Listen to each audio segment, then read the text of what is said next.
เนาะสบายดีมื้อนี้มาเฮดลี่เนาะหากระบะฮอดมาหานำมาหาน้ำเบ้าเฮดลี่บนนี้เดี๋ยวก็ลังเสื้อผ้ากันเป็นคนไม้เนาะมาใส่หากระบะฮอดนี่โอ้อ่อนแหงย่างลงภูเฮดลี่เอาป่าเนาะต้องติดตามเด้อหลังไฟเนาะนี่เนาะหลังไฟอุ่นยุ่งเนาะเนาะยุ่งหลายเกิน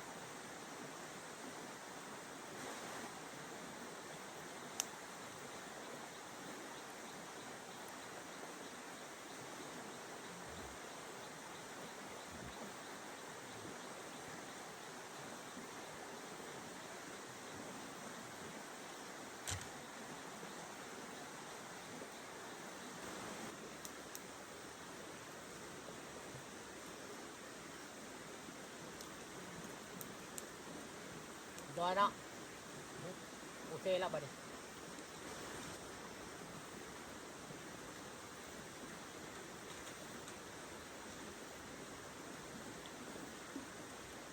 มาเนาะมันเนาะใหญ่ไม้เนาะใหญ่ไม้ใส่ว่างเนาะ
โอเคเนาะ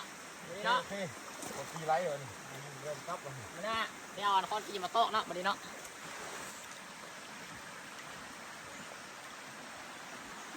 หลังจากที่ใกล้แล้วเนาะเดี๋ยวคอนตีมาโต๊ะนี่คือปูโต๊ะเนี่ยใส่อันนี้ทางตามลงในป่าลงนี้หูนึง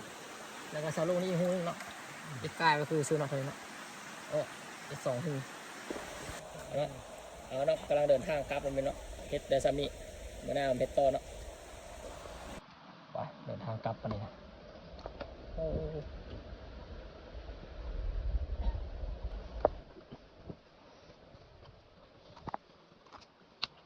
อย่างเราสั่นออกมา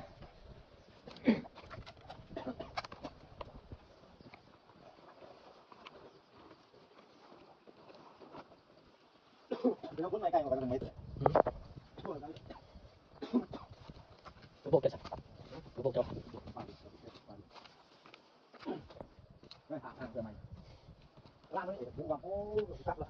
นี่แหละมาลง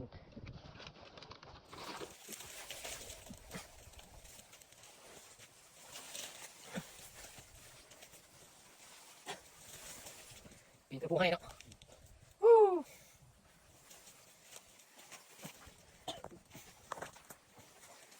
เฮ้ยมีเสียงดังมาเลาะพี่ พยายามลงมาอีกนิดนึงไม่ต้องเลยไม่รู้ไม่ต้องเดี๋ยวนี้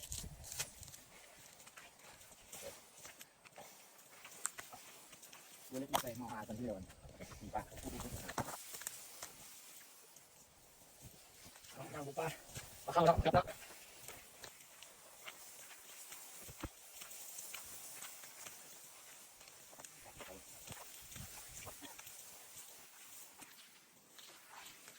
ก็บอกไง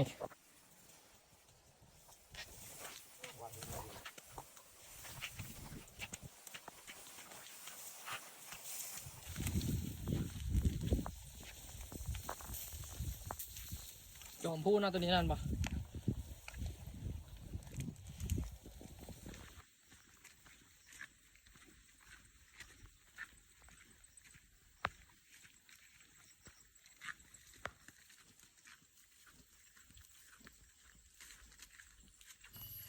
นั่งท่าคำฮับย่างมาไก่เติบ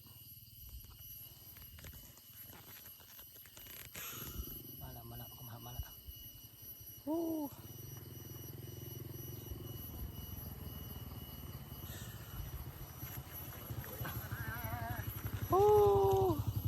งานมาแล้วเว้ยตายไปเมื่อมันดีนะเมื่อน้ำนี้เนาะ